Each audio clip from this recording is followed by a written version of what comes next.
Very good morning, students. So today we are going to understand chapter 6 Human Resources Geography. Okay. So firstly we should know about what is resources.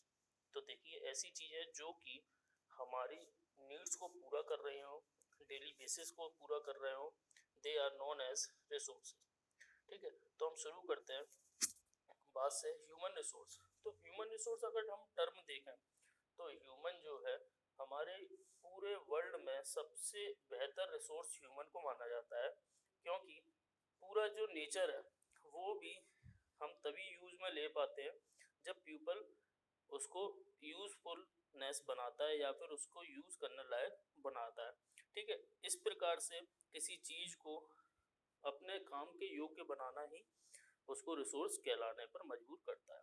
ठीक है, human resource एक ऐसा ultimate source है जो कि healthy, educated और motivated लोगों के द्वारा डेवलप किया जाता है और हमारी रिक्वायरमेंट्स के तहत जैसी हमारी रिक्वायरमेंट्स होंगी उसके हिसाब से उसको डेवलप कर दिया जाएगा.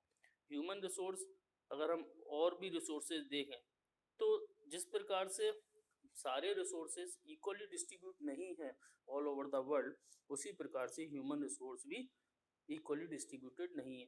आप ये नहीं कह सकते कि सारे कॉन्टिनेंट्स में या फिर सारी कंट्रीज में इक्वली ह्यूमन डिवाइडेड होंगे.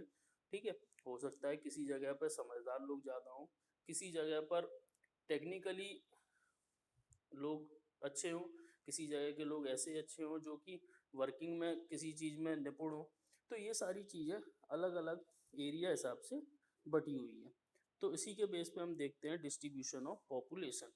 ठीक है, तो जिस प्रकार से पूरे अर्थ सरफेस पर लोग बाग बटे हुए हैं उसको बोलते हैं पैटर्न ऑफ पॉपुलेशन डिस्ट्रीब्यूशन. तो more than 90% of world population lives in about 30% of the land surface. तो 90% से भी ज़्यादा वर्ल्ड पॉपुलेशन ऐसी है जो कि 30% लैंड सरफेस का यूज़ करती है रहने के लिए. ठीक है, तो इससे हमको पता चलता है कि जो डिस्ट्रीब्यूशन है लोगों के रहने का वो अनइवन है ना. ऐसा नहीं है कि सभी जगह पर या सारी कंट्रीज में इक्वली लोग रह रहे हो. सभी जगह पर डिस्ट्रीब्यूशन अलग अलग है. कुछ एरिया ऐसे हैं जो कि बहुत ही ज़्यादा क्राउडेड है और कुछ एरिया ऐसे हैं जहाँ पर क्राउड कम है. तो क्राउडेड एरिया में आते हैं south and south east Asia, Europe and north eastern north America. और बहुत ही कम लोग ऐसे हैं जो कि हाई एल्टीट्यूड एरियाज में रहना पसंद करते हैं, ट्रॉपिकल डेजर्ट्स में रहना पसंद करें या हाई माउंटेन्स पर रहना पसंद करें या फिर इक्वेटोरियल फॉरेस्ट में रहना पसंद करें, है ना. क्योंकि जिस जगह पे हमारी बेसिक नीड्स इजीली पूरी हो सकती हैं हम उन जगह पर रहना पसंद करते हैं. इसीलिए अगर हम देखें तो north of the equator line जो कि हमारे मैप में हम देखते हैं बीच में 0 डिग्री पर बनी रहती है, उस इक्वेटर लाइन के नॉर्थ में मतलब ऊपर की साइड मैक्सिमम क्राउडेड एरिया हमको देखने को मिलता है जो कि दो कॉन्टिनेंट एशिया और अफ्रीका है. ठीक है, 60% वर्ल्ड की जो पॉपुलेशन है वो सिर्फ 10 कंट्रीज में ही आ जाती है और हर कंट्री में 100 मिलियन से भी ज़्यादा लोग हैं. उसी के बेस पे नीचे हमको चार्ट दिया हुआ है पॉपुलेशन इन मिलियंस. तो अगर आप इस चार्ट को देखेंगे तो इसमें नीचे से ऊपर तक गए हैं China, India, USA, Indonesia, Brazil, Pakistan, Bangladesh, Nigeria, Russian federalism और जापान. सबसे ज़्यादा पॉपुलेशन चाइना की बताई है, उसके बाद इंडिया की, उसके बाद में डिक्रीजिंग ऑर्डर में उन्होंने पॉपुलेशन को बता दिया है. ठीक है, उसी के साथ अगर हम ऊपर वाला वर्ल्ड पॉपुलेशन बाय कॉन्टिनेंट्स देखें जो ऊपर वाला चार्ट है 6.1, तो उसमें हम क्या देखेंगे प्रति 100 लोगों में अगर हम बात करें तो येलो कलर से दिखाए गए वो लोग हैं जो कि एशिया के महाद्वीप में या एशिया कॉन्टिनेंट में रहते हैं.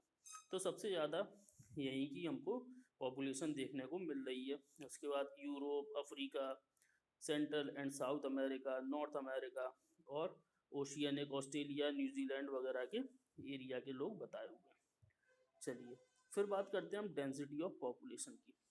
तो पॉपुलेशन डेंसिटी जो है वो एक नंबर है, नंबर ऑफ पीपल जो कि पर यूनिट एरिया में कितने लोग रह रहे हैं अर्थ सरफेस की, इसको दर्शाता है.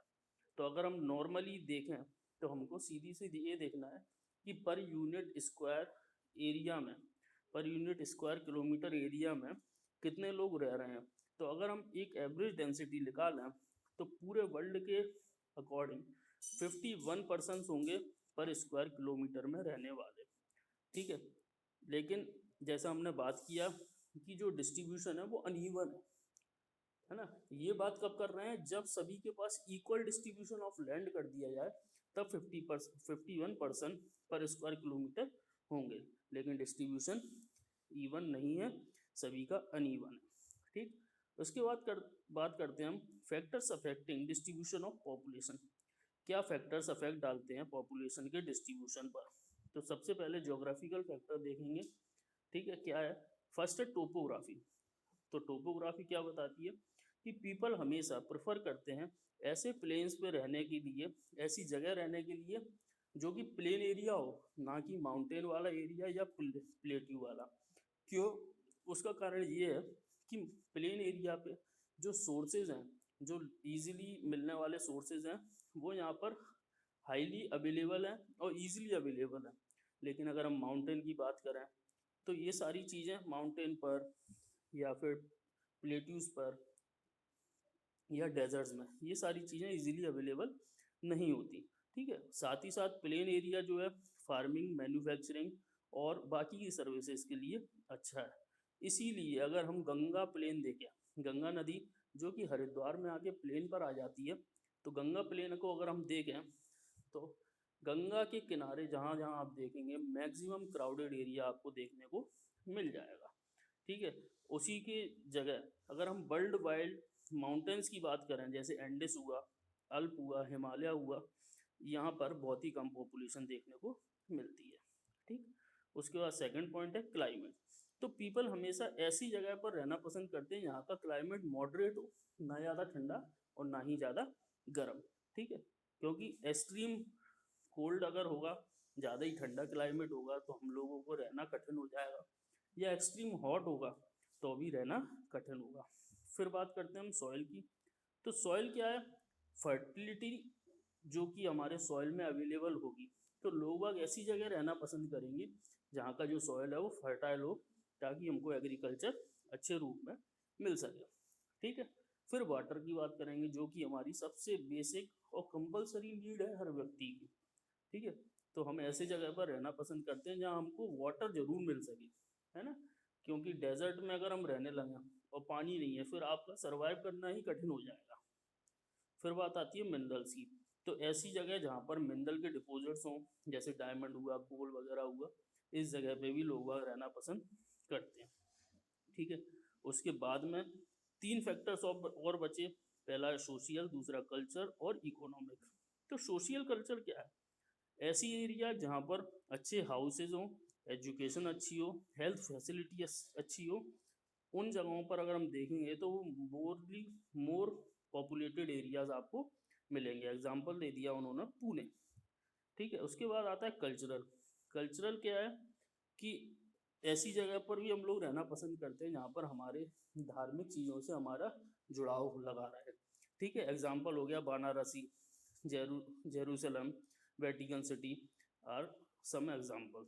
फिर आते हैं इकोनॉमिक, ठीक है। इकोनॉमिक फैक्टर क्या है, देखिए ऐसे एरिया जहाँ पर इंडस्ट्रीज ज़्यादा हो, तो वहाँ पर क्या होगा कि सोर्स ऑफ एम्प्लॉयमेंट ज़्यादा होंगे, लोगों को ज़्यादा नौकरी मिलेगी, इसलिए लोग बाग वहाँ पर रहना पसंद करते हैं। इंडिया में वो जगह मुंबई है जो कि डेंसली पॉपुलेटेड एरिया है, ठीक है। तो इसके बाद का पॉपुलेशन चेंज से नया टॉपिक हम नई वीडियो में देखेंगे। Okay, bye.